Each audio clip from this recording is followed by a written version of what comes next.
Major Trent Vonich, welcome to the Tick Boot Camp podcast.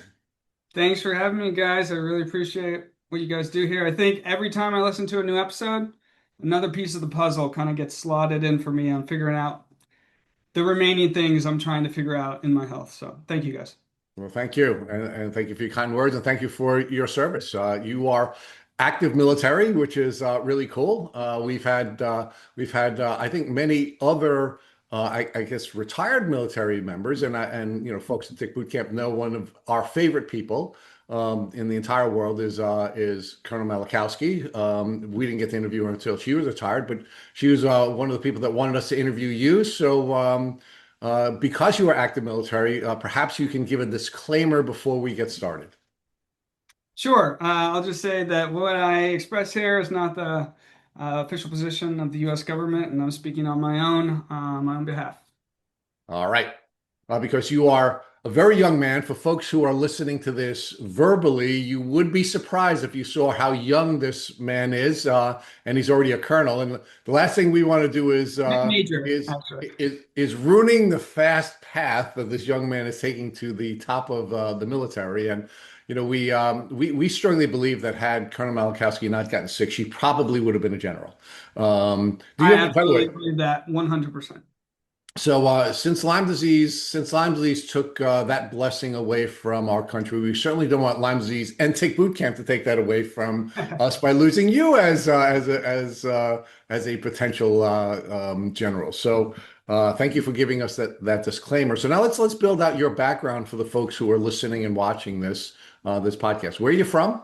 And what was your path to the military? For sure. My name's Trent Vonich.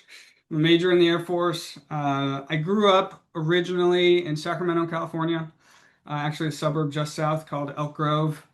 Um, Pretty active childhood, a lot of sports, baseball, soccer, did do a lot of hunting, spending time outside.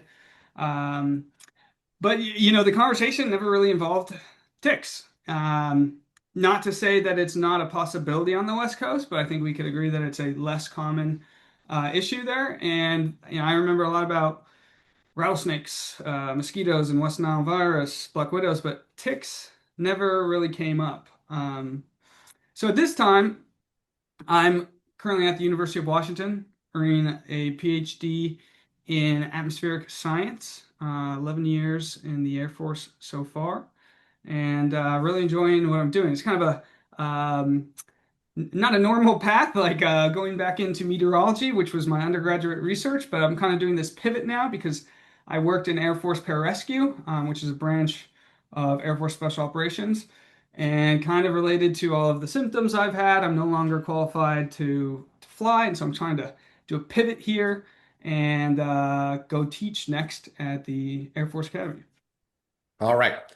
So currently a PhD student. It's not enough that you're a major at a young age, but you're also a PhD candidate. And prior, so give us a little more of your educational background. Where did you do your undergraduate work? And did you do your undergraduate work while you were active military, or was that something that you completed before you became active military? I went to the Air Force Academy, same alma mater as Colonel Malachowski. Air Force Academy, for those who aren't familiar, you might be more familiar with West Point or Annapolis, the Naval and Army academies, respectively. 4-year undergraduate institution. You go there, you earn a degree, and at the same time, you're getting trained on your future role as an officer in the military. And so when you graduate any one of those institutions, you'll commission into the military as second lieutenant in the Air Force or your other services and continue your career from there. Usually that comes with about a 5-year minimum. You'll be in uh, the branch of service to kind of pay back your education.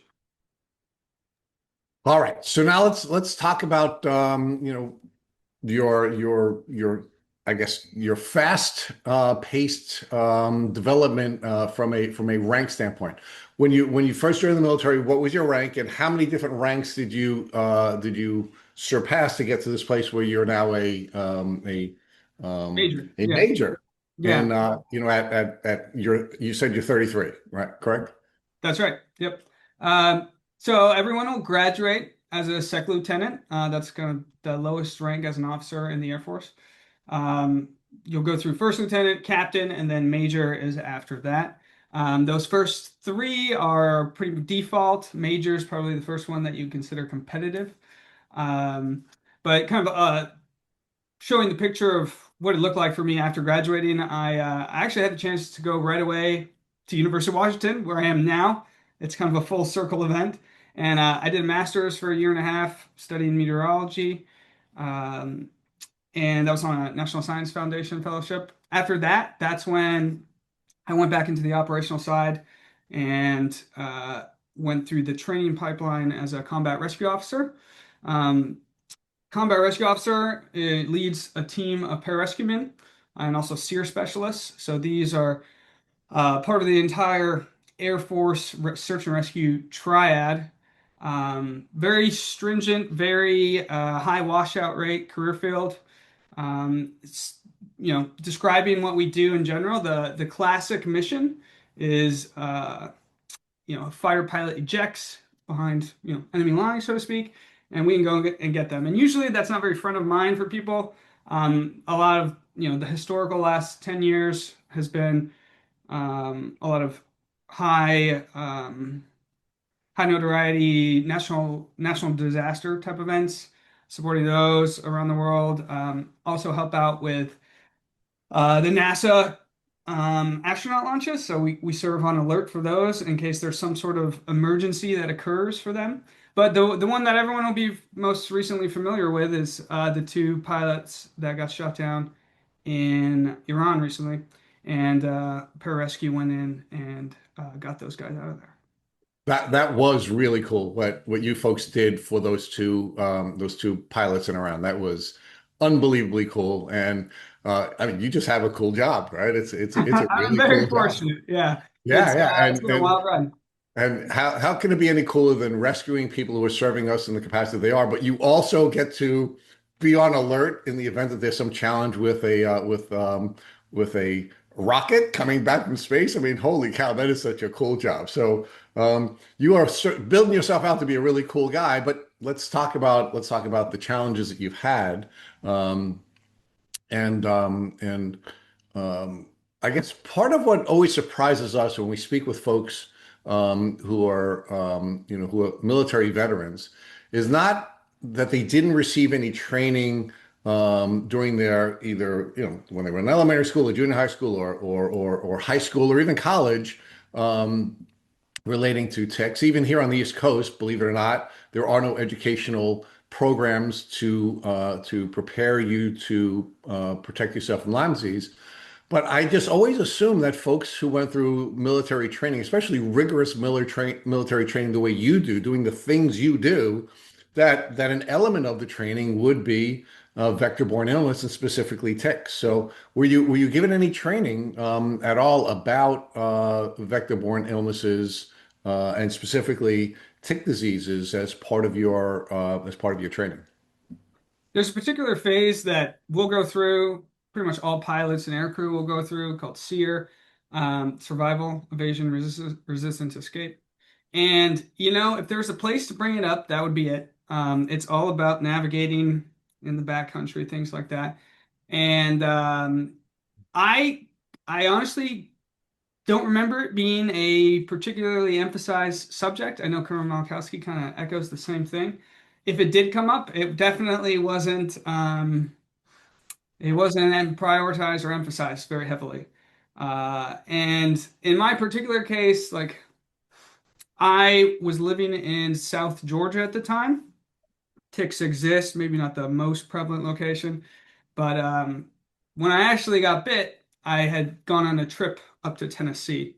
And so after I completed the combat rescue officer, training period and went to my first full base as a combat rescue officer, that's when things went sideways pretty quickly.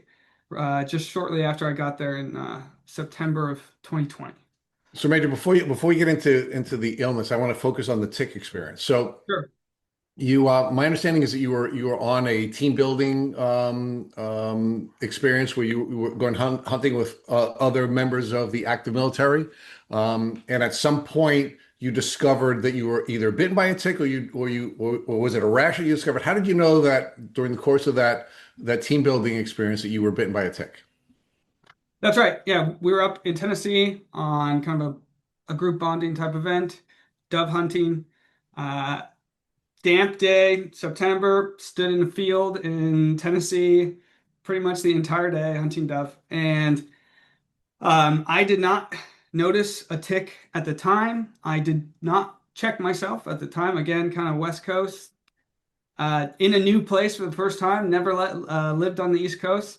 Didn't know to check myself. And um, about, oh man, 5 to 10 days later, I notice on the inside of my thigh, I mean, about as classic as you can get of a bullseye rash. And I don't know a lot about ticks, but I knew enough to be like, that's the rash. That's the one everyone talks about with Lyme disease. And we can pause here, or I can keep going and tell like how it kind of went Yeah. from there. But Well, let's pause for a second because I do want to work back. So again, you were not taking any steps. You were not taking any precautions to protect yourself. Meaning, I'm assuming you didn't use any permethrin or any similar product on your boots or on your clothing. And I'm assuming you weren't using any repellent products like a DEET or a DEET alternative on your skin. Were you using anything at all that would have assisted you in preventing a tick from either biting you or even coming in contact with you and your clothing?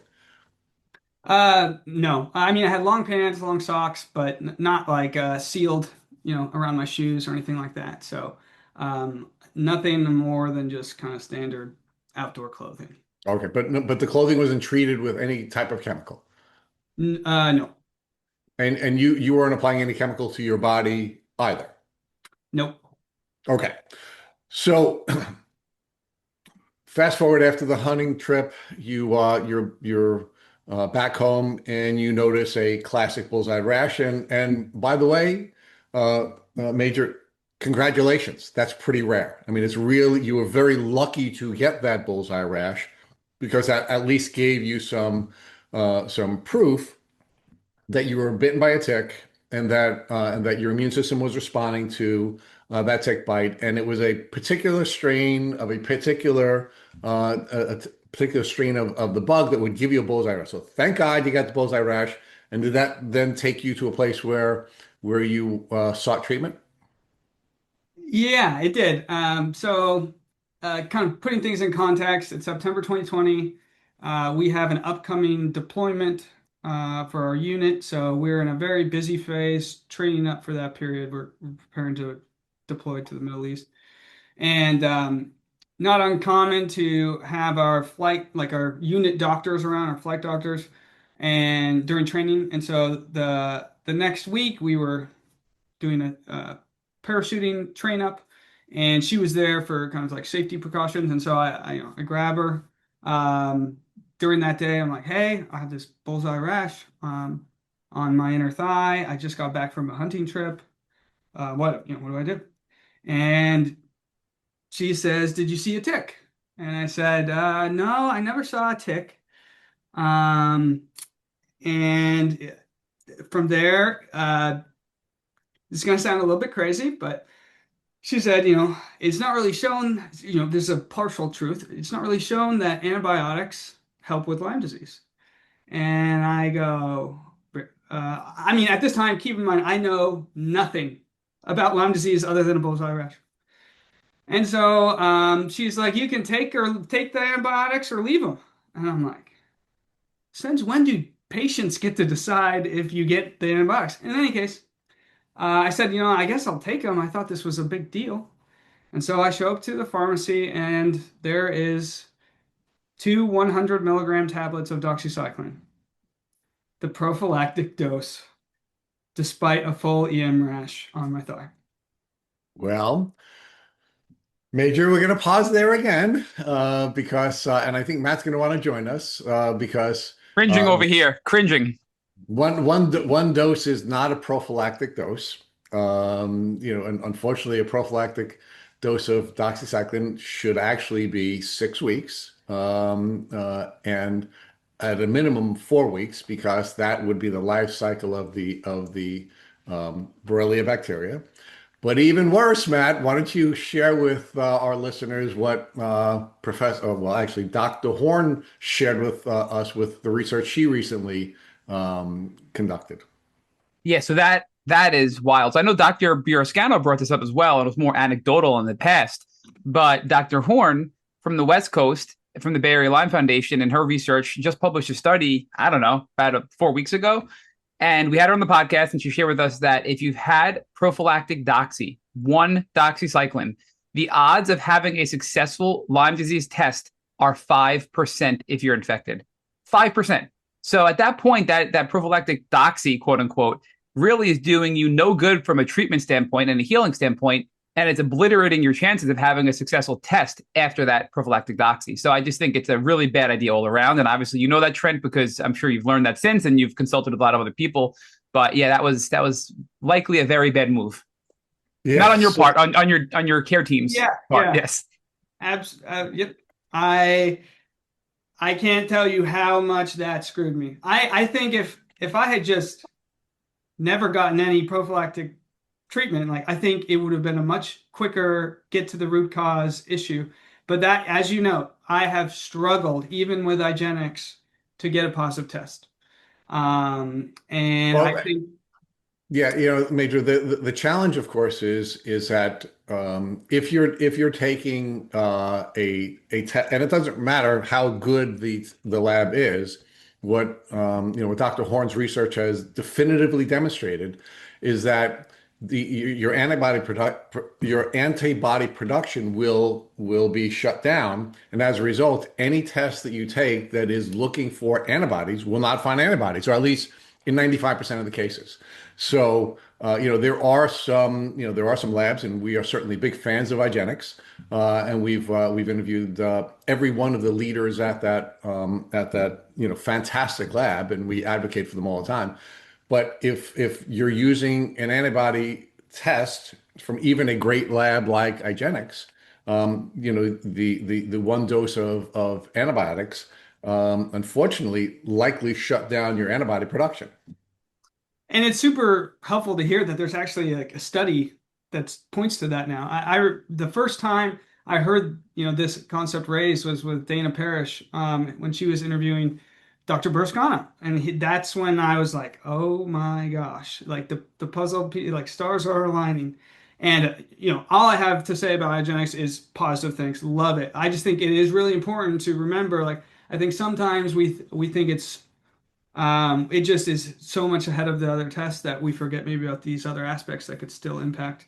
And so it's really interesting to hear that they've kind of conclusively shown that the prophylactic doxy will shut down the antibodies. The other thing I want to focus on with you, just in the spirit of building out this conversation about antibiotics. And antibiotics are fantastic, especially when you have, the acute, you're at the acute phase of the disease. But it has to be the right antibiotic. It has to be for the right period of time. And the further you get away from the tick bite, and you were a long time away from a tick bite before you started getting your treatment, the Yep. less likely it is that the antibiotics are going to be effective, right? If there's some research that suggests that if you put an antibiotic cream right on the site of the tick bite immediately after the tick bite, you're substantially reducing the likelihood that you will get Lyme disease. If you begin to take antibiotics almost immediately after the tick bite, you are substantially reducing the likelihood that you're going to get Lyme disease. As you get further and further away from the period of time where you suffer the tick bite, they become less and less effective, especially when you're using a small dose or a small number of doses. So, unfortunately, you found yourself in a difficult position, not because your doctor wasn't a competent doctor, because very few doctors are adequately trained to understand the disease process that develops after a tick bite. Yeah, that's absolutely. And I was well outside kind of that 72-hour window that's typically Well, and that's the thing. I didn't know when the tick detached, so it's hard to, put a timer on that.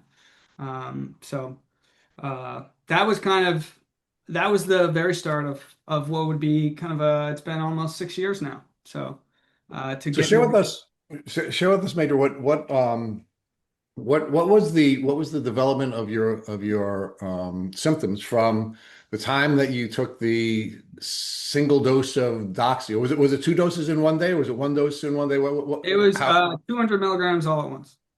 Okay. So how did your symptoms develop, and what impact did it have on your health, and what impact did your health have on your career path? So I'll kind of caveat this with saying I probably didn't do myself a lot of favors early on. A lot of people who are pilots, special operations, right? Uh, one wrong visit to the doctor can kind of end your career, hopes and dreams, sometimes for some small reasons. And I have this deployment coming up, and it's the Super Bowl in the eyes of a young special operator, and so uh, I'm really concerned about like getting disqualified for that. And so I think that didn't do me any favors. But how it went from the tick bite forward was about 10 days later. I was talking to a friend on the phone out back, and I all of a sudden felt like I couldn't breathe. And I kind of rush in, and I almost have this like blackout moment. And then my heart rate spikes, and everything kind of comes back to normal. And I was like, whoa, that was weird. Um, and I talked to my aunt, who's a nurse, and we kind of talk it out. And the other thing to keep in mind during this is it is peak COVID, September 2020. And it's a small town, and there's the basically the base medical clinic for the military base is only accepting COVID testing. They're not even taking patients because everything is shut down for things at that point. You can pretty much go to the ER or nowhere. That's about your two options. And so I don't do anything at that point. But the next day I develop crushing, like not crushing. I won't maybe not that far, but serious chest pain, something I had never had before. And I'm like not putting the pieces together. One, because I don't know anything, but two, because I thought I got treated. I took the antibiotics. Like, why would it be Lyme? Like, it couldn't be Lyme. I took the antibiotics. And so I eventually get to a point that day where I'm just taking it easy in the gym on an exercise bike, and all pararescuemen, all PJs are full on paramedics. So there's everyone, all my buddies, everyone's a full on paramedic. So well qualified on the medical front end. I'm new to the unit. So I don't really know a lot of people yet, but someone I don't even know who's a paramedic walks by me and he goes, "Are you about to have a heart attack?" And I'm like, again, you're the new guy. You don't want to be looking like you're weak or something. I'm like, no, man, why would you say that? And I said, because you're turning blue. And at that point, I knew something was seriously wrong. But the doctor I had seen originally for the tick bite, she's out of town. So again, it's kind of ER or nothing. Should have gone to the ER. I didn't. I've now been to the ER numerous times, and I think in my head it was it's such a big thing. No, just go to the ER. It's not that big of a deal. But I had a friend who, paramedics, like I said, give me an EKG, check for some sort of heart rhythm issue, and it came back normal, which, as I've since learned, is not uncommon with Lyme carditis. You got to get it at the right time. And so he basically like, hey man, have you been anxious? And I'm like, he's like, maybe you should go talk with. We have a mental health therapist in our squadron. And so I go and talk with the mental health therapist, and it's middle of a pandemic, new location, new job, just got married. He's like, this can happen, man. Like you can have panic attacks, racing heart, chest pain. And to me, it's plausible. And it's kind of nice because that's not disqualifying. I can work with that. And so I just run with it. And I'm like, okay, I'm having an anxiety period or something. I'm like, I'll get over it. And long story short, I've since been told by the doctors I've seen, including infectious disease at Harvard, that that was an arrhythmia. And I had an arrhythmia probably for 2 to 3 months. Uh, and I didn't know. So, and I basically had this continuous period of I would be at rest, not anxious, nothing going on, and my heart rate would just spike to 120, 130 out of nowhere. Always accompanied by like a feeling of I couldn't breathe before, and then the spike would allow it to feel like I could breathe again. But I'll kind of fast forward from there.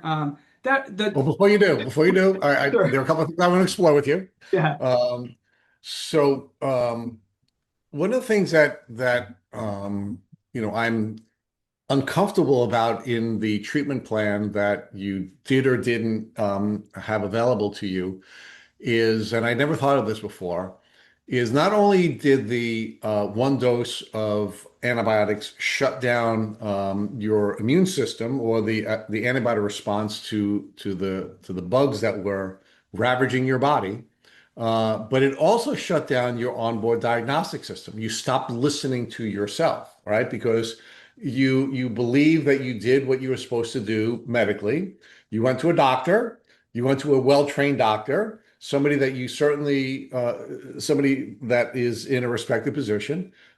She offered you an option, and you took the most the most aggressive option, and now there's nothing for you to worry about anymore. You don't have to think about your symptoms, and if you're getting symptoms, if symptoms are surfacing, it certainly couldn't be that thing because you had treated it, right? So to shut down your onboard diagnostic system.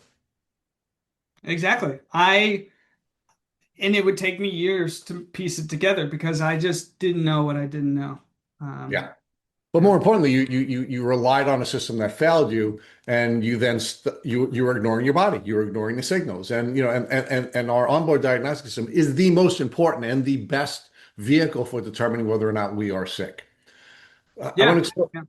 I want to explore another piece of this with you, and that is one of the things we learned from Dr. Burrascano and many other doctors we've interviewed since him is that cardiovascular exercise will lower your T cell count, meaning it will impair your immune system.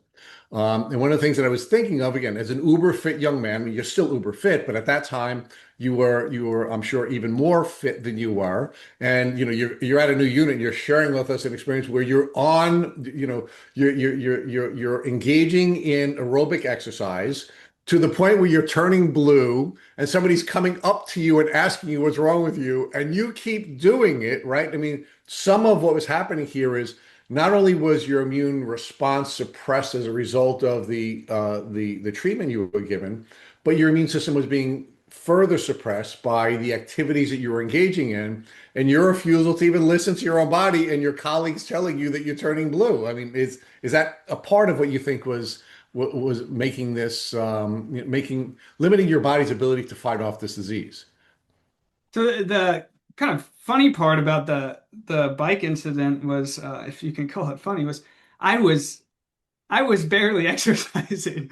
So that actual moment that occurred, I immediately stopped after that comment was made to me, and then pursued it like I was saying with the EKG. But I had not heard that this T cell relationship to exercise, but I definitely, especially after I did that initial phase and thought it was anxiety, like I continued exercising as normal.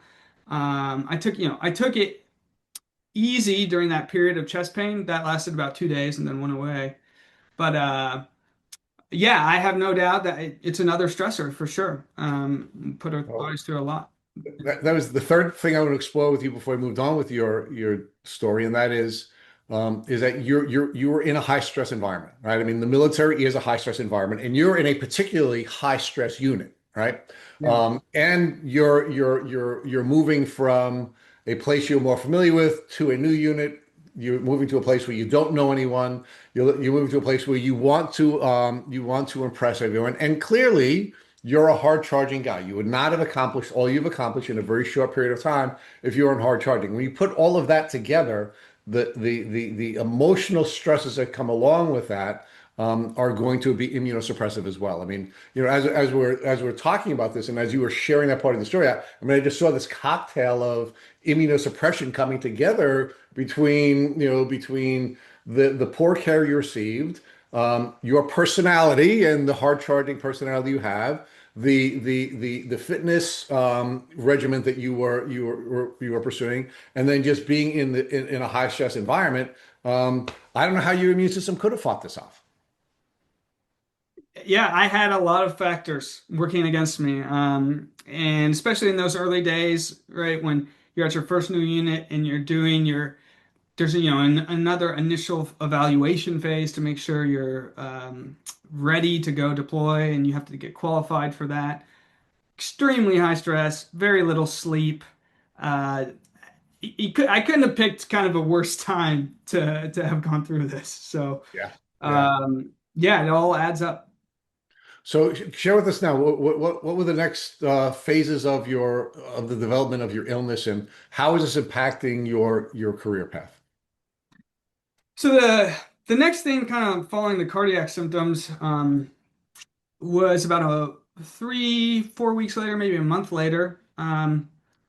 I still have trouble describing the symptom. And I guess I'll add, like, the latest is we're confident Lyme and Bartonella, maybe maybe Mycoplasma involvement as well. So in retrospect, maybe that could have been Bartonella as well. But um, I would take a half sip of, a half a beer after the day with the guys. We'd finish up training, and I would start hyperventilating. Or not, sorry, hyperventilating is not the correct word. The correct word, like medically, was tachypnic. I was basically going, and I couldn't understand, and everyone's like, "What's wrong with you?" And I'm like, again, I'm kind of doing the thing like, I don't know. I guess anxiety is weird. And so I've talked to some docs about this. Not really clear. Some have said you were compensating. Others have said it was just impacting your nervous system and things were dysregulated.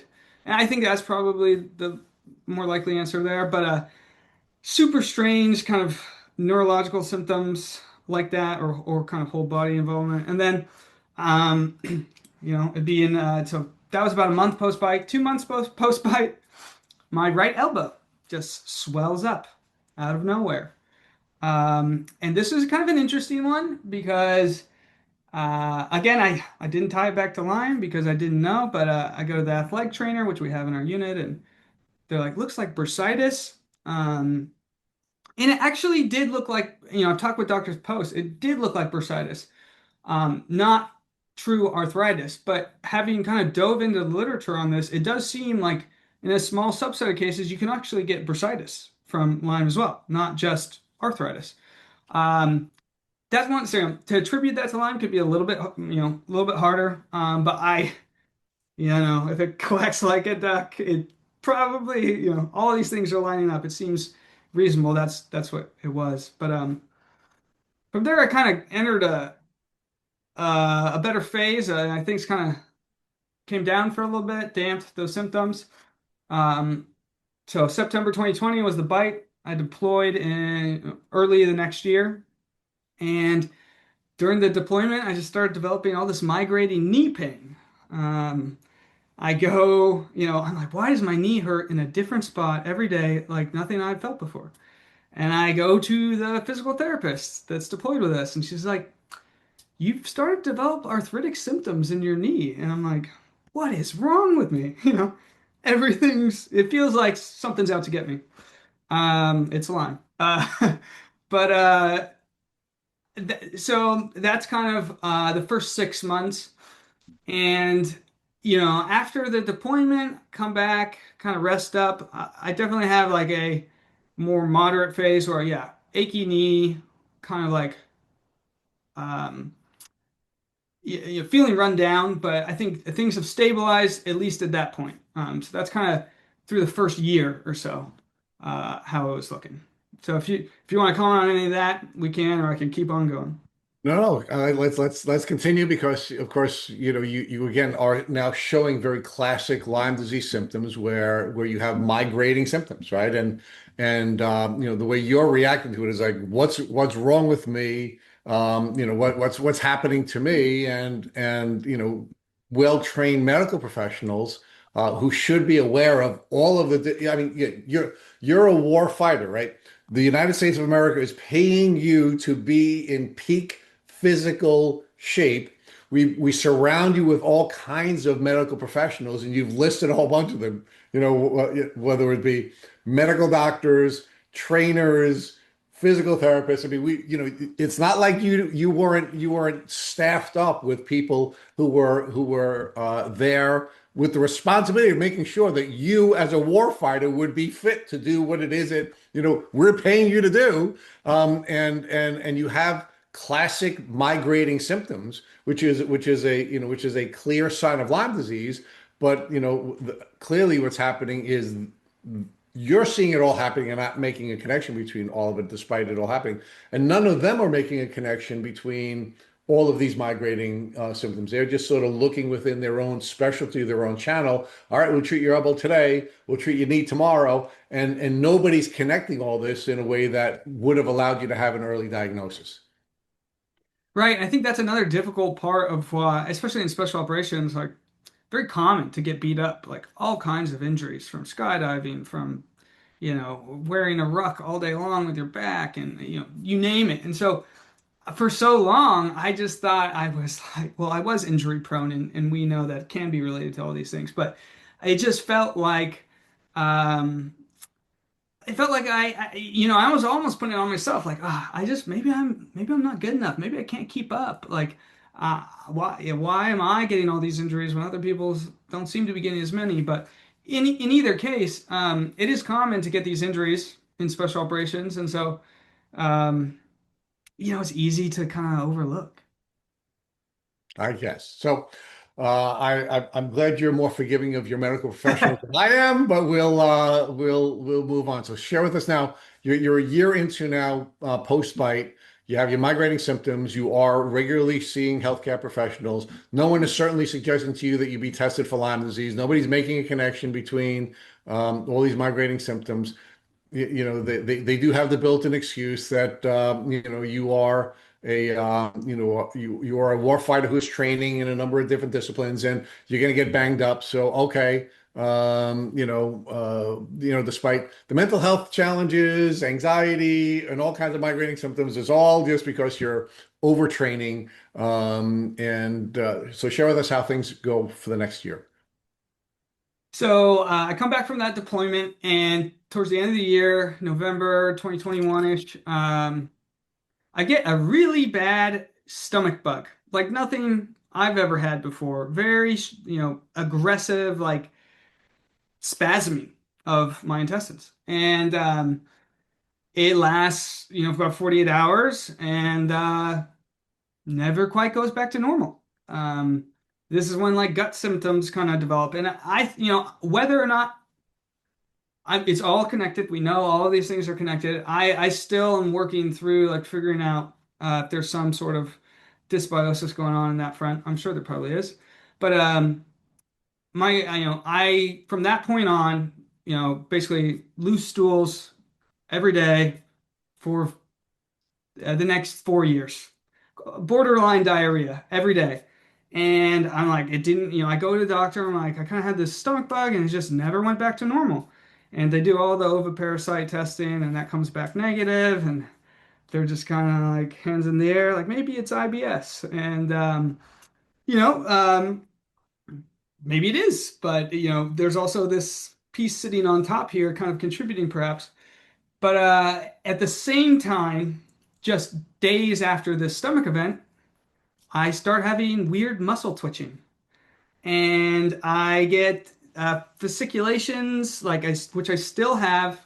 That's one of the few things I've yet to be able to get rid of, that and the muscle twitching. But fasciculations and muscle twitching that just kind of slowly starts up and never goes away. I'm like, I wonder if I got, did I get some bug from something, from like eating something bad, and like And I kind of ignored it at first. I think, oh, maybe I'm just like dehydrated, electrolytes or something like that.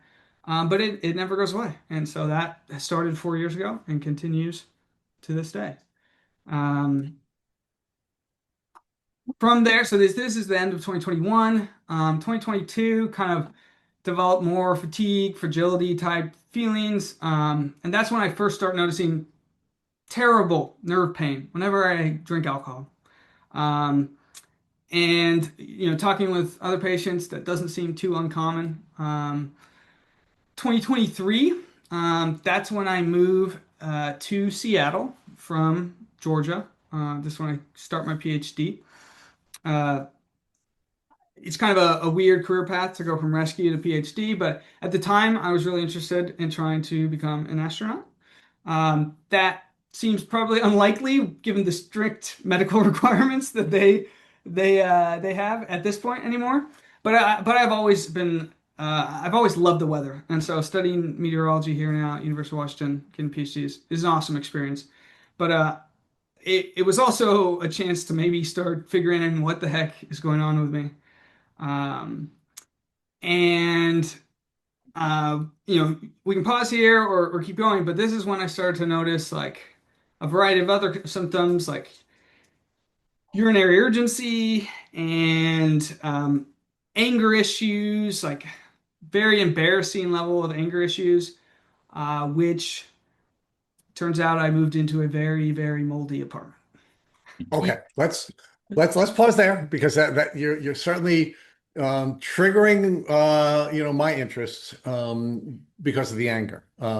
We spent a lot of time talking with folks about anger. So I'd like you to build out for us first what the fatigue symptoms were like, because that is a symptom everyone who has chronic Lyme disease has. We do see varying symptoms through this population of folks, but almost everyone, and I think Matt, you can correct me on this, everyone we've ever interviewed has suffered severe Correct. fatigue, and it is not like being tired, and it's often offensive for folks when I try to compare what it's like for me to be tired as someone who doesn't have Lyme disease to you who had fatigue. So let's build out that fatigue piece first. What was that like as a war fighter suffering from fatigue? So I think the way I noticed it for myself a lot, just feeling like I needed to sleep forever. It just never felt like I'd get enough sleep, which granted, I wasn't probably. But I think what was the most obvious was like I was just falling behind all my peers on fitness related stuff. When I knew just, not too long ago, I was, exceeding some of these individuals and I couldn't figure out what was going on. I would just get crushed, especially by like uh, kind of hit style, like high intensity type, short interval type workouts. Just get crushed. Couldn't couldn't figure out what was going on, and always coming back to this kind of operator mindset, which is you take responsibility and you're like, I just must not be committed or training hard enough, which is the opposite of what you want to do during all of this. So I think I noticed it the most with I just had this gradual fitness decline, which I couldn't really explain. Um, and yeah, general fatigue during the day and whatnot. But it wasn't until kind of another year or so into the future that like the crushing fatigue, like post-workout malaise type symptoms, would develop after like having been exposed to the mold for a year or so. Okay, so let's talk about the anger. That's another. I would say that's a symptom that everyone has. But we do have a fair number of people who have to deal with anger issues. So first, share with us how your anger presented. Was it at work? Was it at home? Was it at both work and home? Were there any triggers to the anger? And did you feel like you were out of control? I'd say it was mostly at home. It could occur at work, but I think in, the work setting, you're kind of more apt to suppress that and just kind of stew internally. But I would say it mostly occurred at home. And for someone who hasn't experienced it, I would just describe it as it's so hard. you're not in your right mind. It feels like righteous anger. You're like, this is the way I'm supposed to feel. This is the correct response for the situation. I am totally validated in what I'm doing right now. And then I would snap out of it a couple hours later, and I go, ask for forgiveness from my wife and be like, do you think I'm bipolar? Like, what do you think's going on? She's like, I don't know what's going on, but something's going on. And that, embarrassing to discuss sometimes, but I was absurd. I would You're I would scream, I would yell, slam doors, and it would be kind of spurts. And then I would come out of it and I'd be like, what is wrong with me? And that pretty much continued on and off until I left the moldy apartment. And after I left the moldy apartment, it just disappeared. So now, do you think, so we look at a number of different things when we're looking at anger issues, and so let's explore them together. Do you think your anger was driven by Bartonella? Because you have a lot of symptoms that you had shared with us that are typical of folks who are suffering from Bartonella, especially the nerve pain. Um, do you think it was Lyme? I mean, there is Lyme rage as well. I think Yeah. it's generally less acute than we see with Bart rage. Or do you think it was just from the brain inflammation that you were suffering as a result of the totality of all the bugs, as well as the impact that the Lyme was having on suppressing your immune system and creating the inflammation? Or and Matt's going to, I know, weigh in on this because it's one of his Hmm. favorite topics. Do you think it may have been a strain of the mold, and as a result of being in a moldy environment, and I don't know whether you tested or not, but Matt's going to weigh in on this. One of his favorite topics, is the impact that mold has on you emotionally. Do you think it was the mold? Uh, Mhm. what what is your thought on that? Have you deconstructed that? Can you deconstruct it? And what are your thoughts on that? I've struggled with this one. I'm not fully sure. I kind of lean towards totality. Um, though, I think there are points of anger before I moved into this moldy apartment, but that was definitely what put me over some sort of threshold. Um, so I kind of lean towards totality, and the other reason I say that is there, even post moving out of that apartment, there's been one or two times associated with herxes from treatment where it's kind of come back, which I tend to kind of view as like inflammation writ large from, the herx. So I kind of lean towards totality, but Bartonella is super clear cut now at this point for me. So I think that's got to play probably a key point as well. Yeah, and I got to I think.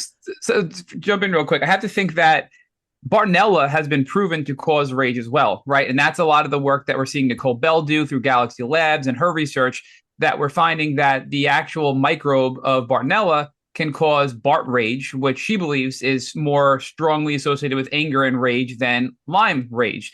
And obviously, we know that mold can do it as well. We've had a ton of people on the podcast talk about mold and the emotional impact it has.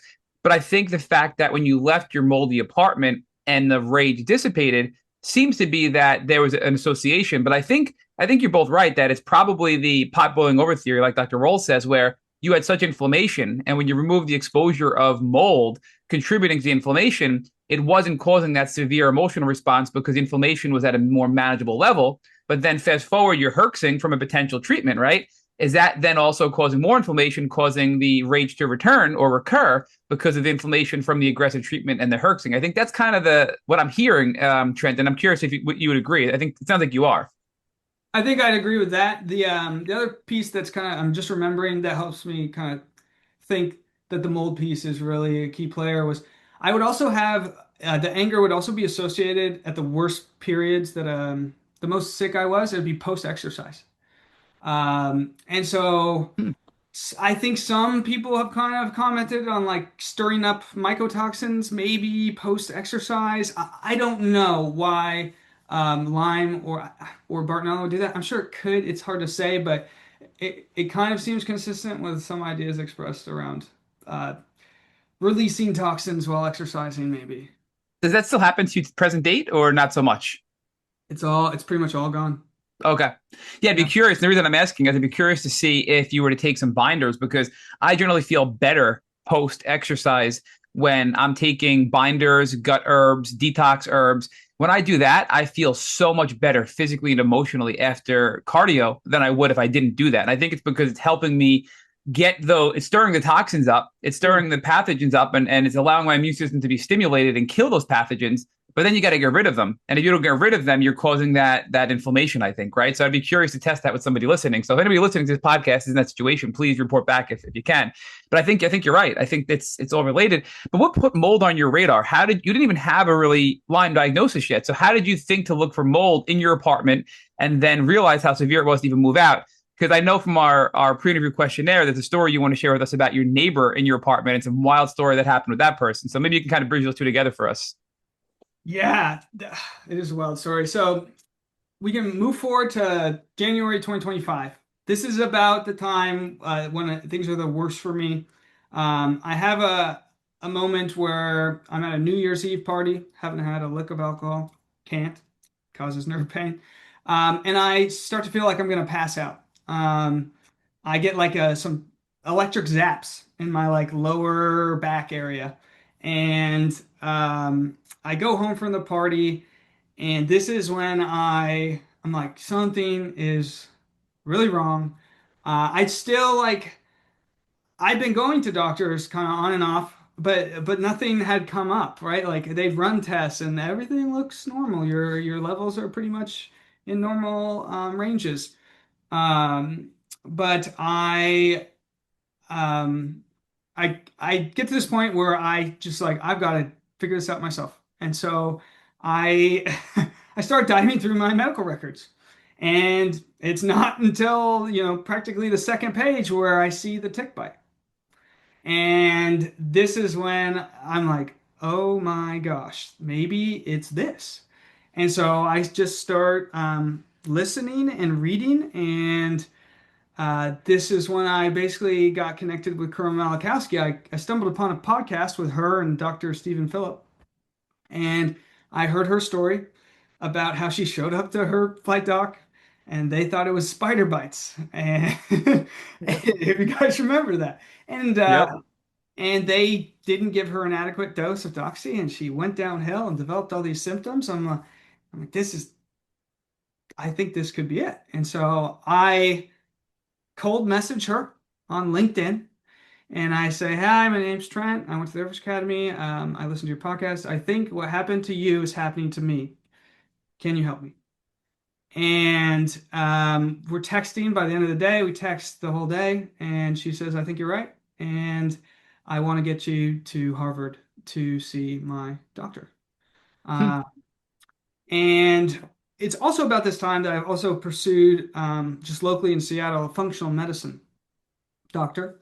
And Seattle being as rainy as it is, mold's quite common. And so she immediately that's one of her things she's screening for.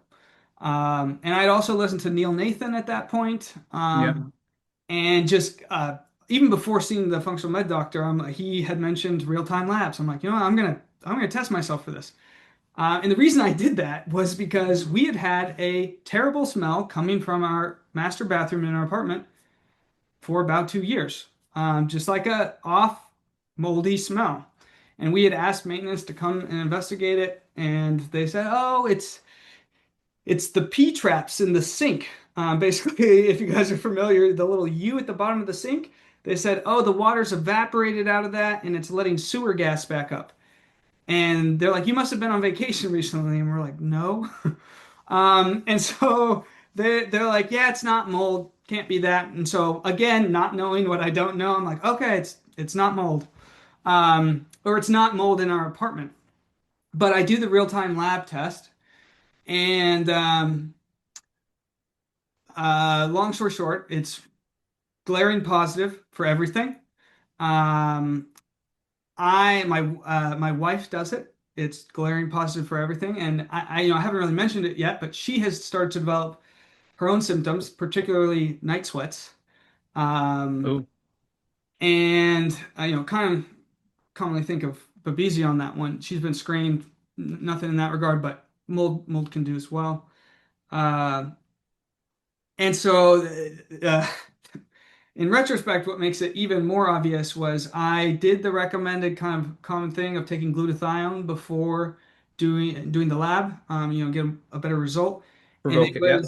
it was an absolute disaster, absolute disaster. Um, like for about 24, 48 hour period, horrific nerve pain, horrific light sensitivity, sound sensitivity, deep eyeball pain. It was a disaster. And uh,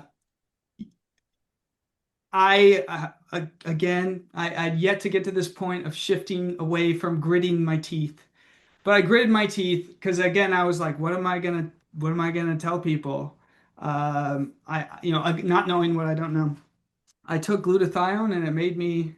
But anyway, in retrospect, we know that taking glutathione while you're exposed to mold can cause some really bad symptoms. And I've had some docs, concerned about heavy metals as well because of some of those particular symptoms that developed. But it was a disaster, and I still have a hard time taking glutathione. Much better. I can take a lot higher doses now than I did before. But even at one point, one of my docs was having me lick the dispenser of glutathione because that was how sensitive I couldn't do more than a lick of glutathione without getting these really rough symptoms. Hmm. Um, Real quick on that. So, do you think the glutathione? I mean, we know that glutathione, especially in higher doses, can cause symptoms or worsen symptoms in people that are mold exposed or have mycotoxins in their system. But I think it's simply because it mobilizes the toxins faster than you can detox them. Right? That's a general idea. So everything you're saying, Trent, makes me think your body was struggling to detox with everything you're saying. You're drinking alcohol. What does that do? It weakens, right? I think it's a similar thing there where you're not able to detox because it's a toxin, right? Alcohol is a toxin. It's affecting the liver. It's making the liver sluggish, and therefore you're not detoxing as well, and you're getting symptomatic. So looking back, do you think it's all about the detox and that your body wasn't able to mobilize the toxins to rid of them? And whether you're killing pathogens, whether you're trying to rid yourself of the mold, which the body was designed to do, it couldn't do it quick enough, and therefore you were getting really sick from the inflammation, resulting in these toxins persisting in your tissue and your blood quicker than you can remove them. yeah, I absolutely think that was a big component. And at that time, still just at the initiation period of all this, a year and a half ago at this point, I didn't know about binders. I didn't know about that component. I was really at that point just trying to lean forward and get a test and like make some progress. And I will admit that backfired on me um, a little bit. But so that's kind of how I got this, how I came to the realization that mold was involved. And finally, I'll talk about that story, like with a friend in the same apartment. We have a friend who also has a dog. Our dogs would play together. And at one point, mid 2025, she just kind of got up and moved out of the apartment. And we knew her well enough that she would have told us if she was moving. But she just got up and left, and we were like, "Hey, is everything okay?" And she goes, "Yeah, I just got some things going on." And so didn't really think much more of it. But just a couple months earlier, she had out of the blue, um, while our dogs were playing, "Hey, have you ever heard of toxic mold?" And I go, I just started learning about this point. I'm like, it's funny you say that. Yeah. And so we talk a little bit about it, but I never think about anything since. Um, Fast forward a bit, check in with her some months after she's moved out, after we move out. And this is when I've kind of come to realize that mold was a big factor. And I'm like, hey, like we moved out of our apartment recently. I think when you brought up toxic mold, I think that was a big factor for us. And she proceeded to tell me why she left, and she had basically come to the point where she had been forgetting to show up to work, had developed all kinds of anger symptoms, not unlike my own. She said she was embarrassingly angry. Her family had asked her to move back to her hometown. Her name's Brooke. She said I could share this story. Uh, and so she pretty much packed up and left after having lost her job because she was forgetting to show up to work and developing all these anger symptoms. 3 months out of the apartment, it was all gone. Wow. So, Trent, I don't know if you've heard me talk about specifically Dr. Jill Carnahan, but she's done a deep dive onto all the different mycotoxins and how the different types of mold and species can have emotional impacts, whether it be rage and or also that kind of forgetfulness where you can't even remember how to get to work or that you have to do something basic. So I think that's a whole study in its own, a whole area of science in its own to study mold and how it impacts our emotions, our cognition, and our neurology. And it sounds like you were dealing with Lyme disease, Bartonella, mold toxicity that have such overlapping symptomology. It's so difficult to figure out what's what, right? And you had to address it all from all angles. So I don't want to forget I want to get on a quick detour because you talked about you went to see a functional medicine doctor a little bit earlier. And I Mhm. do know that growing up, your parents had a bad experience with the medical system and you were a little bit turned off to it. So that's part of why you went to more functional medicine and kind of delayed some of your own medical care. Can you speak to your parents' experience with their own health and then how that applied to your health? My dad, about the time I was 10 years old, got diagnosed with an autoimmune condition, dermatomyositis, though that was the label put on it. But if you really were to uh, press the doctors, they didn't really know what was going on. And he for he for years the only effective treatment they found was give him more prednisone, which is an immune suppressive drug. It's a little bit less common these days. I think we're aware of some of the negative effects of doing that, but he basically got to a point where he was hooked on prednisone, couldn't really get off it without these massive symptom flares. And the only effective treatments that were given to him were more immunosuppressive treatments, in addition to prednisone. And about about 10 years ago now, he ended up getting an infection related to all this immunosuppressive treatment, and unfortunately passed away. I'm Uh, sorry. so that kind of whole experience with like this chronic illness and how it was handled in like traditional, and he went to some of the best hospital. He went to the Mayo Clinic and some of the best hospitals in the world, and they really had nothing to offer him other than immunosuppressive treatments. And so I kind of knew that if anything like that ever happened to me, that I was not going to go that route. And so that's why I pursued the functional medicine side. And I really have enjoyed working with naturopathic doctors as well for the same reason. So let's talk about that because your wife right now as well is, I think, in the middle of getting her education to become a naturopathic doctor, I believe, right? Or a nurse practitioner. I'm sorry. Nurse I think it's a practitioner. nurse practitioner from what I remember. So was that inspired by your journey and how did that happen, right? So she's been a nurse for 4 or 5 years now. Um, and I think, yes, I think probably my journey inspired it a little bit.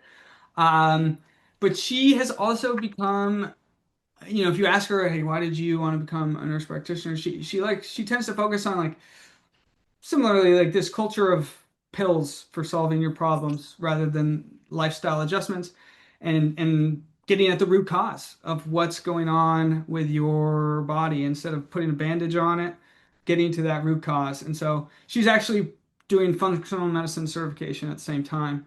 And Zag and Zaga, hopefully graduating in about a year. That's great.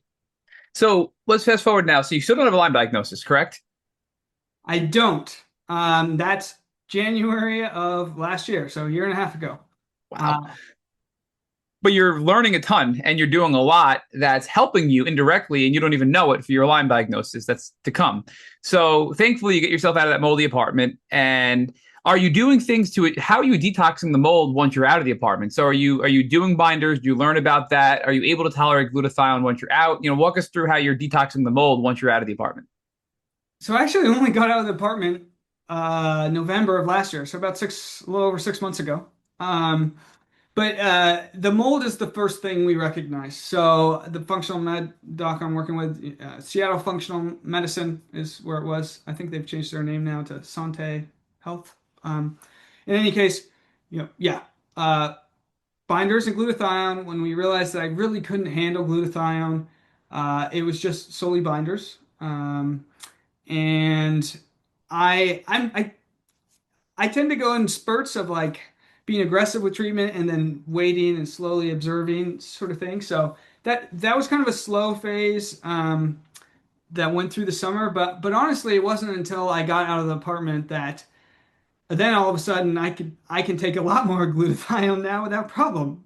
Pretty pretty clear cut, I feel like on that side. Do you want to me to touch on when I finally got the Lyme, Yeah, Doc? before we do that though, what about the binders? What kind of binders were you taking?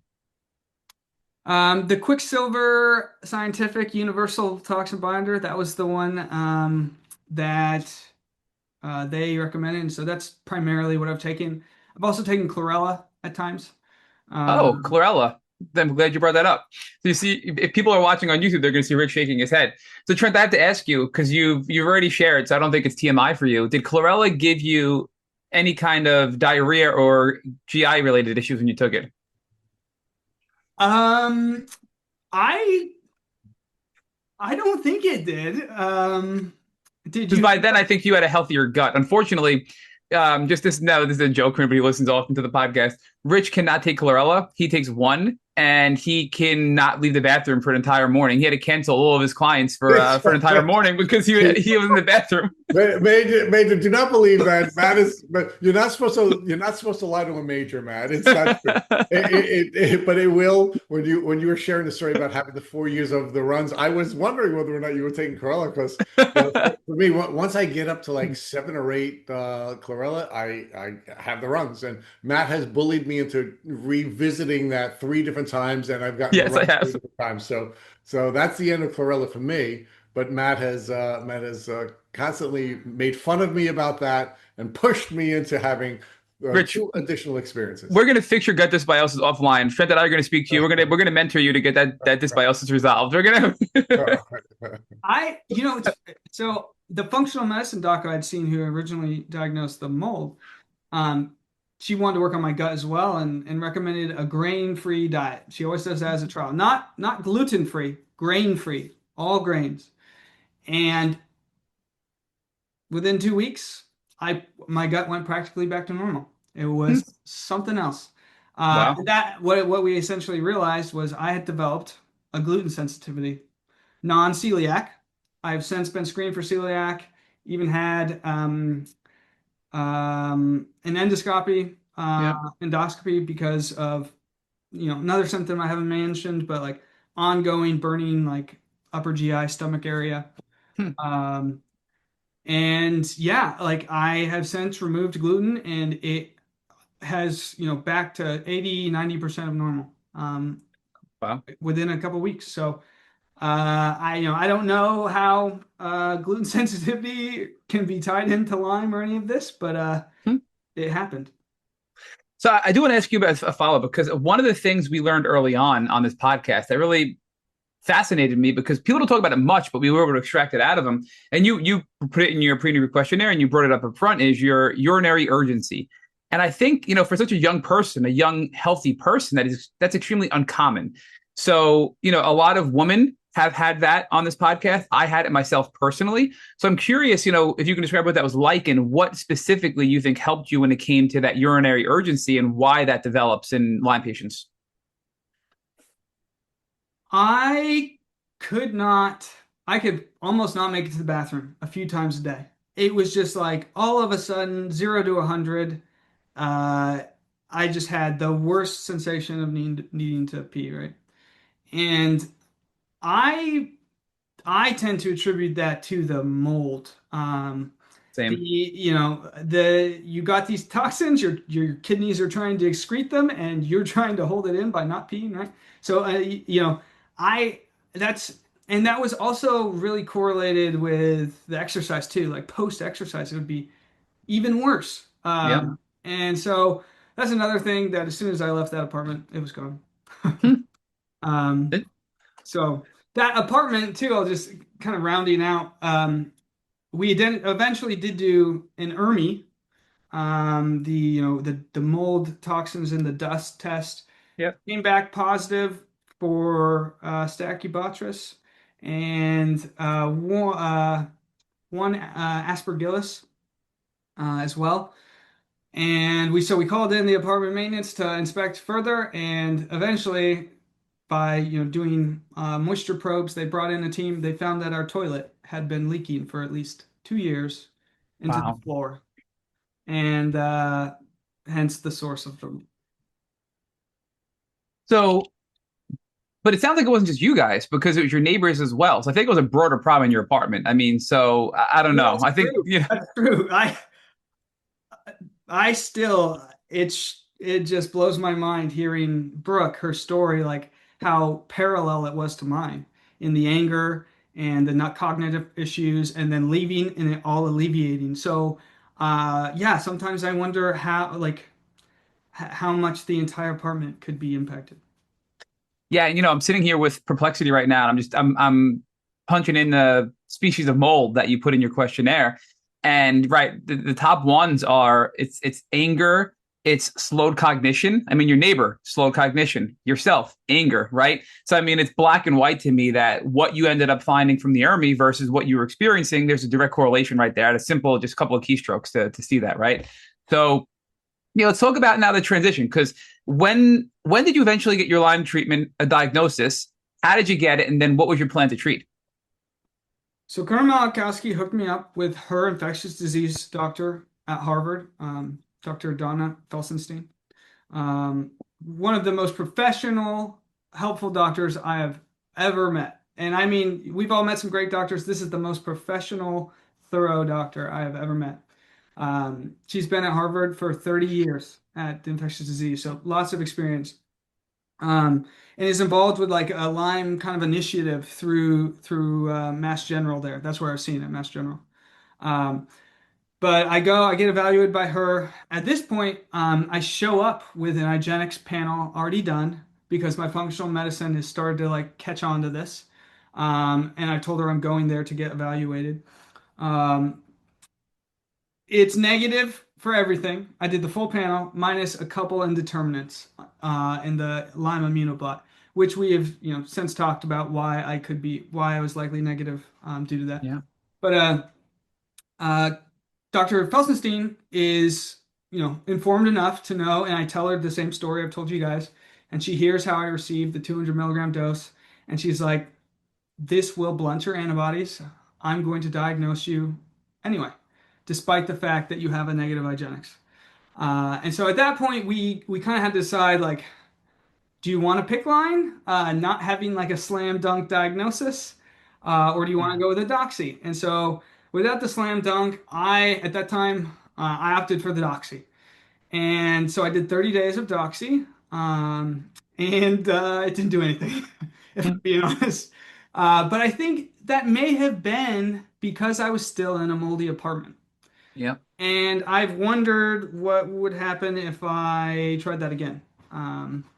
So now that I'm out, and I've talked to a lot of people where the pick line, and it sounds like it was super helpful for you to get the ceftriaxone.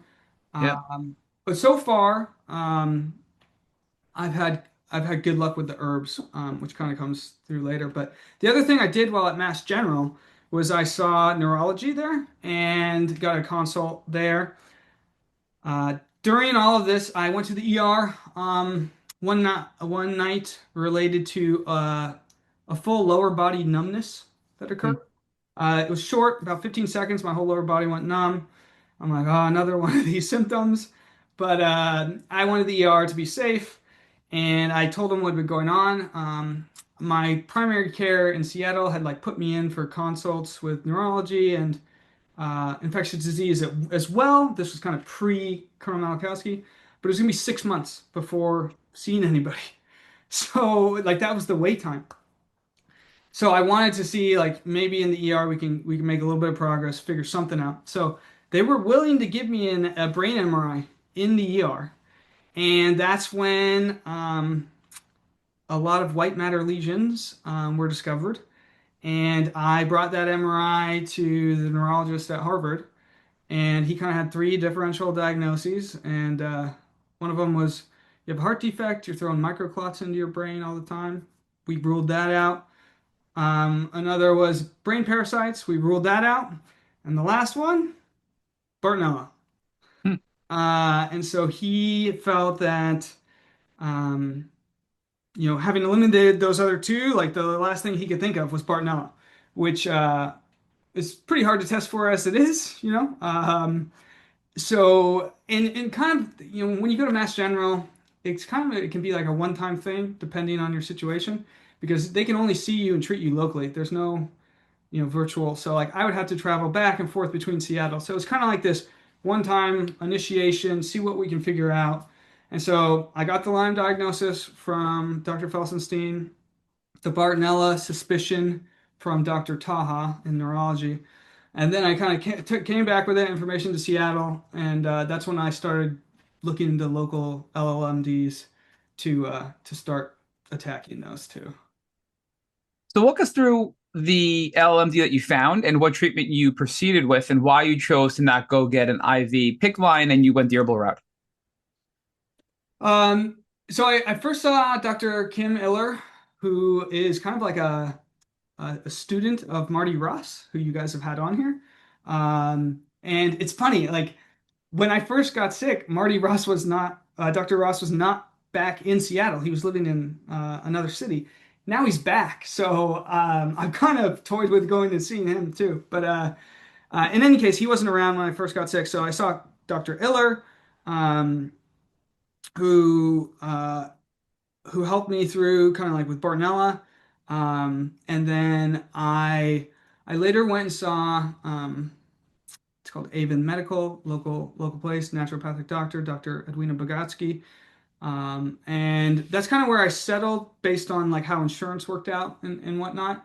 And together, like over the last 8, 9 months, we've kind of worked through things, done additional testing, and I, you know, I got out of the apartment in November, like I said, and that was a big step forward, getting rid of the mold. Then in January, I started herbals, um, cryptolepis, Japanese knotweed, um, petunia, and isatis. Those were the four she put me on. And started out kind of like nothing was happening, and so I was like, "Hey, nothing's happening." She's like, "Let's up the dose, see what happens." Within 3 days of upping the dose, I spiked 102.5 degree fever. Wow. Um, just massively sick. I had these sharp pinpoint pains that kind of developed, which was interesting. Like when I had been sick before, the one or two times I gotten a fever, I had these like pinpoint pains, which it seems consistent with Bartonella and some people's experiences. Uh, and after that fever, slowly, like it would put me back a little bit, but everything slowly started to get better. And I continued to up the herbs, and I've upped them. I'm now kind of at the max dose and holding since that period. But then one, especially after I added cryptolepis, the neck pain. I've had neck pain for 4 years. Kind of had like a little injury at one point, and the injury, the pain never went away. Which is kind of this consistent theme with me, which is you get an injury, it doesn't heal, and the neck pain faded away. The uh, sharp nerve pains. Trent, real quick. But the neck pain is a common symptom of late stage Lyme disease. So do you think that injury was worsened because you had simmering Lyme underneath back then, and then ultimately the crypto, which addresses deeper Lyme and penetrates biofilms and is more broad and effective, because of that, it got the neck pain better because it was addressing the root cause of the Lyme and not necessarily the injury that allowed it to persist. So the theme I've kind of noticed with myself is like I'll get an injury and then it won't heal. It just sticks around. And so the at some point probably those two merged with, yeah, kind of like what you're saying, the late stage Lyme. But even so many other parts of my body, like a lot of tendon issues that just kind of like slowly faded away. The knee pain that I've talked about, like the knee arthritic symptoms, just melted away over the last 6 months.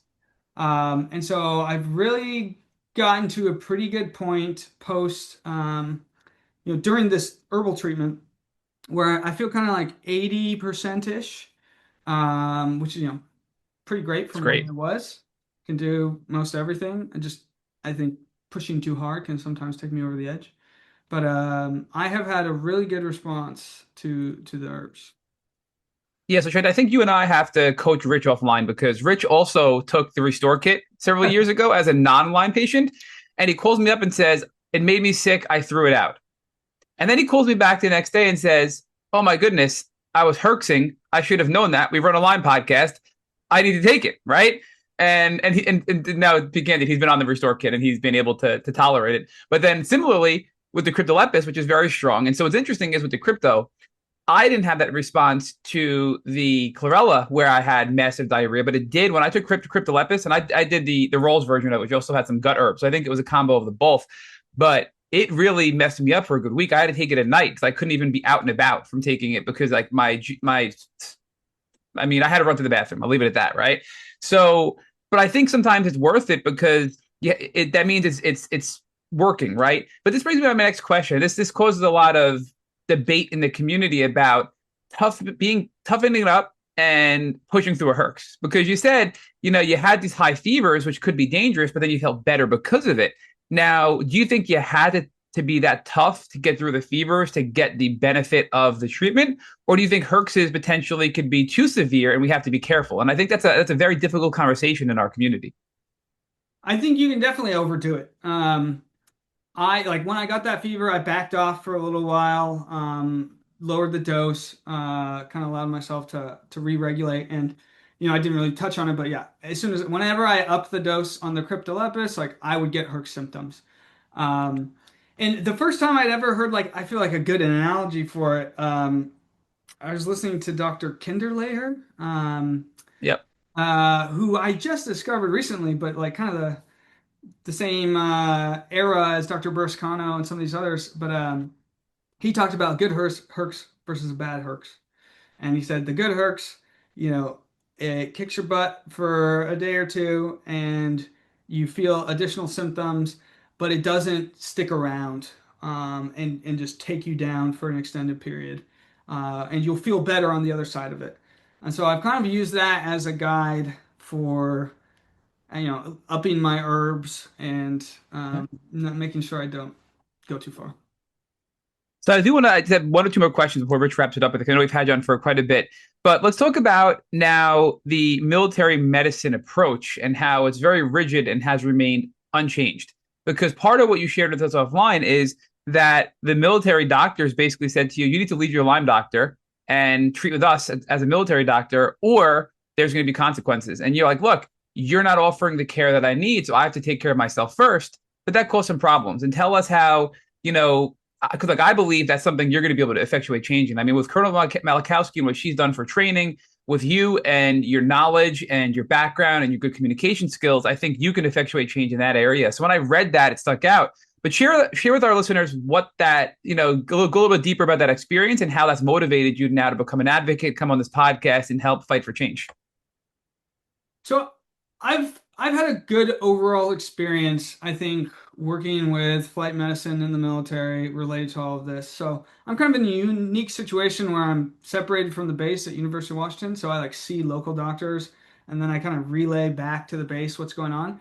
Um, and talking to other military patients who I feel have like had what much worse experiences than I have.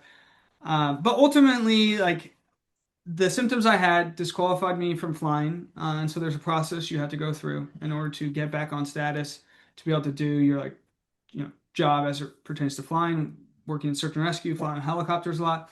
So we got to a point where military medicine basically told me, hey, you can either come see us and exclusively us to be treated for what's going on if you want to get a chance to return to be able to fly, or you can keep seeing your current doctors, but you're not going to be able to continue in search and rescue. So I, it's kind of an easy choice. I had to prioritize my health. I went with the Lyme literate naturopathic and medical doctors who have the experience, because at the end of the day, you know, what, let alone on the civilian side or the military side, like the average doctor does not have the background and experience to effectively treat these conditions in my experience. I think that's probably a fair characterization. So I had to make the choice to continue with my, current working with Dr. Bogatsky here locally, and I'm going to be moving on from search and rescue and going to teach at the Air Force Academy after I finish up my PhD here. So kind of pivoting, but that's it's unfortunate because I don't think it needs to be that way. I'd love to see a point where there's some sort of partnership between maybe the Lyme literate docs and the military docs, like some ability to consult or reference something like along those lines, maybe locally with each base, someone in the community, but it's not that way yet. So that's kind of where I'm at. Well, one of Rich's dreams is to have an eyelads doctor in every city. So if that does happen, which we're working towards, then we can use those eyelads doctors to consult at each base and hopefully make a change there. Because I think you're right. I think it's outdated. It needs to be changed. So, before Rich picks up again, I just wanted a couple of things we didn't touch on that I think are important to note. You did mention offline that ashwagandha really helped you feel yourself again, and I think that's an important piece to touch on because when you get sick with chronic Lyme, you feel like you're not yourself and you feel like it's alien. So I think that's something I'd like you to touch on is the ashwagandha and how you felt more like yourself while going through all this. And if you can also touch on the creatine as well, I think that helped you a lot, I think. And if you could speak to how that helped you. The So as part of all this, right, like both emotional impacts, mental impacts, but also just like I definitely still have ongoing what's the best way? Things that would be solved perhaps by like the DRNS, the DNRS, like the Primal Trust, yeah, the Kathleen King. yeah. Yep. Neural retraining, yeah. I have not done those yet. I really want to do that because I think I have some neurological symptoms that could really be assisted by those. So I was trying to work on, that area, and ashwagandha has really helped just return to feeling like I was before. I don't know how to describe it other than for yourself what feels normal and it doesn't. And ashwagandha I think has helped with that. And then magnesium threonate recently has really helped on that as well. Yeah, those have been helpful on the mental front. So, Major, the part of the podcast we're at now is the conversation about how this has been transformational for you. Meaning the person that gets to the Lyme disease journey is different than the person who started the Lyme disease journey. And in every one of the podcasts that we've done, and we've interviewed over 1,000 people in long form podcasts. We have released more than 600 episodes. Um, we found that everyone has said that this journey has been very powerful for them because they learn more about who they are. They learn more about what their purpose is. They know more about who they're supposed to serve, and they then move forward with that new knowledge about who they are, what their gifts are, and who they're supposed to serve. So, talk to us about how this has been transformational for you. So many ways. Where to start? So I think um, classic line of once you lose your health, there's you don't want anything else but that. And recently, starting to get back to that point, it's really made me appreciate um, just the ability to live a simple life. And yes, I'm still hard charging and I'm in a PhD program, etc. But I think I have less pressure. I put less pressure on myself to kind of hit these marks and perform maybe where I was before. I think a lot of it I've been able to forgive myself for stuff that happened over the last 5 years because I didn't know I was sick a lot of that time. A lot of the anger related issues that, looking back, I'm like, okay, I'm not crazy. Um, so being able to forgive myself, and moving forward, I think one of the best things I've done is just the willingness to share. Everybody you talk to has a health problem. Everybody. And I've talked with so many friends who had no idea they had Crohn's disease. And we talk about it. I'm like, oh, have you I've had gut problems for 5 years. I've been reading about this. Oh, have you looked into talking to a functional medicine doctor about that? They're like, oh, no, my gastro doctor says that there's no diet that can help with Crohn's disease. Not true. And they go and they see a dietitian, and they're like, they get help, and they're like, wow, I can't believe there's other options out here. Um, I have, Bartonella, I feel like it's everywhere you look. I have I have one friend in particular who I really feel has been impacted by it, and I've, been able to help her through that. And so I think the chance to kind of pay it back to the people that have been impacted, just like Colonel Malakowski did for me, like I'm really just trying to do my part in bringing this forward, like you guys are doing, like making increasing the awareness, and uh, hopefully sometime soon, really some really positive progress in the last week at the government level, like bringing this to the forefront that the current way of thinking about Lyme and these other co-infections is not up to date in the medical establishment. So.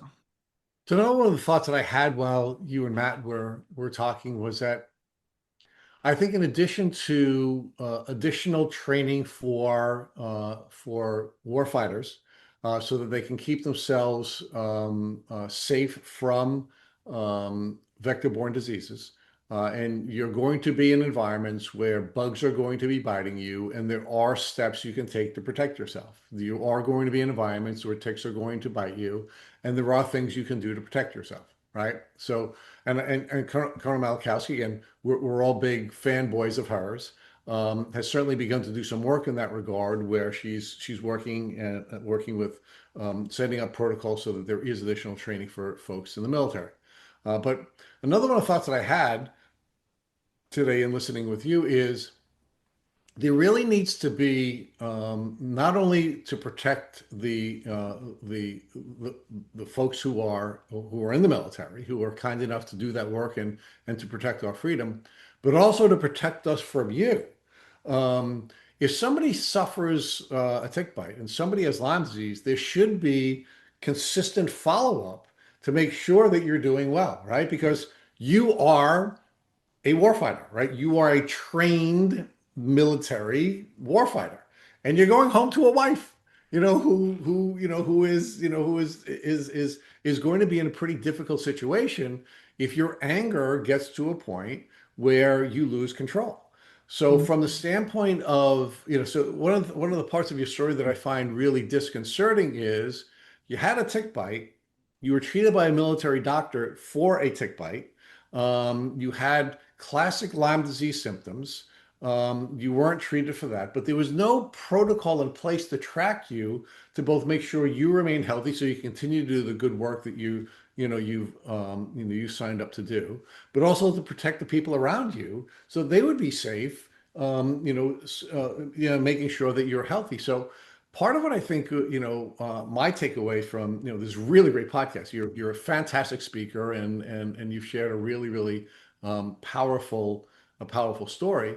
But part of my takeaway is we have to make sure that there is training available because Lyme disease is preventable. It is. And one of the things Matt and I will be doing in the very near future is publishing our book on how to prevent yourself from getting sick from Lyme disease. It is preventable, and there is a 4-step protocol that you can use that will keep you safe from Lyme disease. But there also has to be a treatment protocol or a plan to follow up people who suffer tick bites within the military to make sure that they're healthy. And had that been in place for you, your journey would have been shorter. But even more importantly, from my perspective, all the civilians that came in contact with you would have been safer.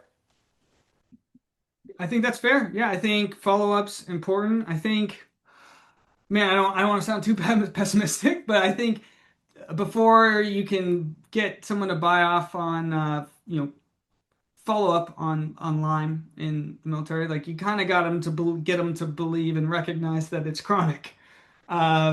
Because I think so often they're just and there is progress, but it's slow.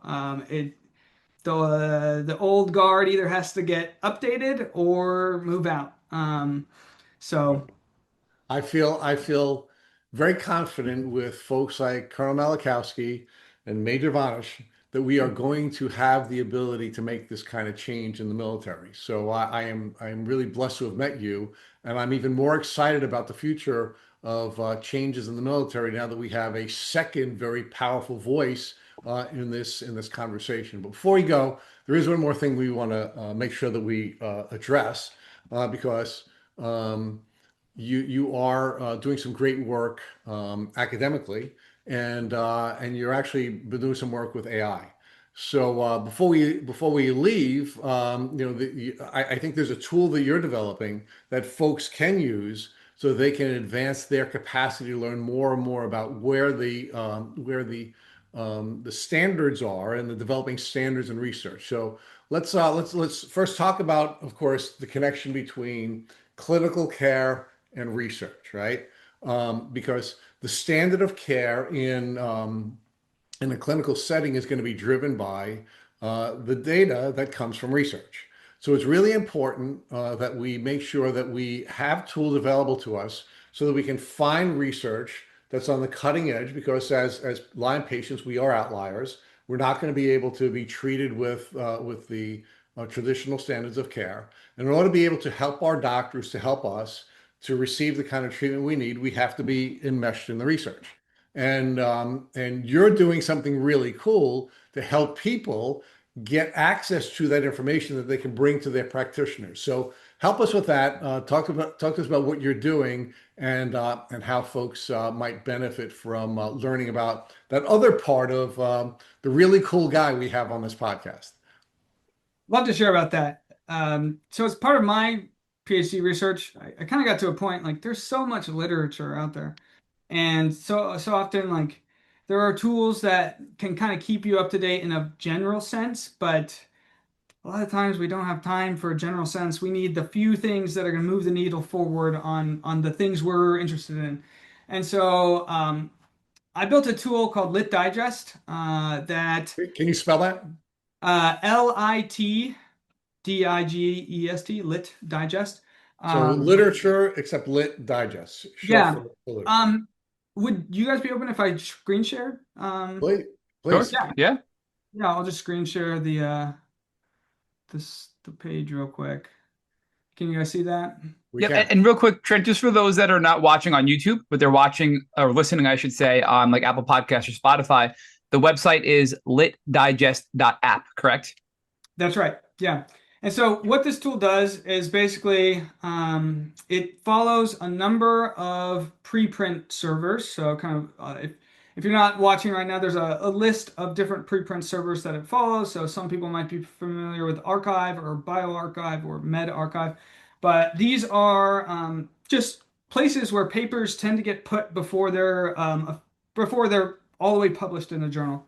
And so it allows people to say like on the forefront, the leading cusp of research. And so I was using this originally to help me and some colleagues stay up to date on the latest research and the weather research I'm working on, but it's also been really helpful for Lyme. So if you just click on the Create My Digest kind of big blue button there, you can put in your name if you're a researcher. So I really like my favorite researcher is probably Monica Embers. So I'm going to put in Monica Embers into the little dial here, and you can see her there, Tulane University.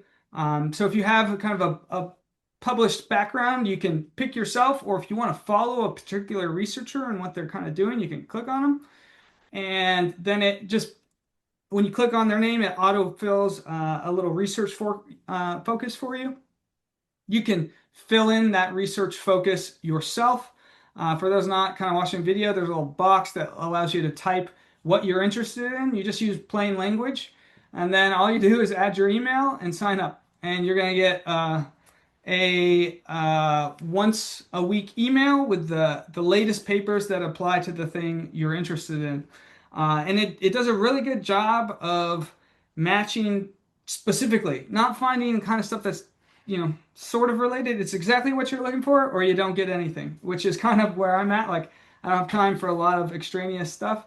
I just want exactly what I'm looking for. So in this case, if you clicked on Monica Ember's work, you'd be getting information on Borrelia burgdorferi, antimicrobial tolerant persistence, um, so on and so forth. And so you would get an email each week kind of with updates on papers that were posted on that topic. So right now it's only preprints. I'm working to get actual journals integrated as well, but some of these journals you got to pay for. And so I'm working through that process. But if there's anyone out there who's really interested in keeping up on the latest literature on Lyme or related topics, this is a really helpful tool.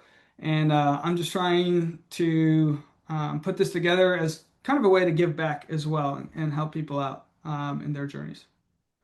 That is absolutely awesome, and we appreciate you doing that good work. In addition to all the other cool things that you're doing, this is really a great resource that we're going to certainly also add to the show notes so folks can find it. So, as we wind down here, Major, talk to us about what the future is for you.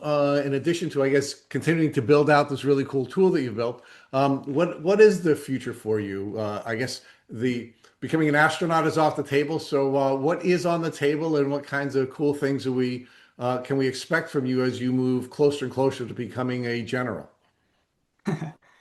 So I'll head from here to the Air Force Academy. I'm going to be teaching in the meteorology and physics department.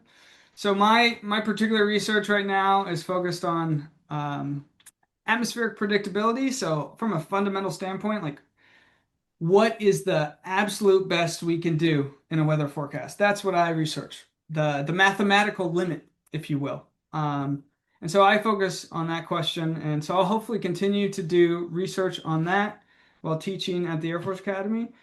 And then, it's just in the last couple of months that I feel like I've made real progress on the health side. So now that as I continue to hopefully continue to get even better and hopefully stay that way, then hopefully get involved with Lyme type advocacy, stuff like Colonel Mikalowski has done, as I kind of hopefully come over this hill.